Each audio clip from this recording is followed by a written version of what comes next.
ரகசியம் சொல்லட்டுமா?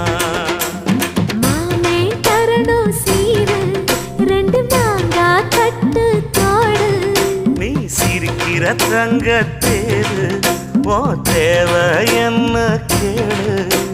வெடல புள்ள நானும் ஒரு விவரம் கேட்க வேணும். தன்னானே தாமரப்பு புள்ள தள்ளாடும் தண்ணி இல்ல. தாமர பூத்திருச்சே மாமா தாவணி வாங்கி வாங்க. ஊரெல்லாம் கூட்டிக்கிட்டு வருவேனே மேளங்குட்டி. தன்னாலே தாமரப்பு மாமா தள்ளாடும் தண்ணியில. தாமர புத்திடுச்சி புள்ள தாவணி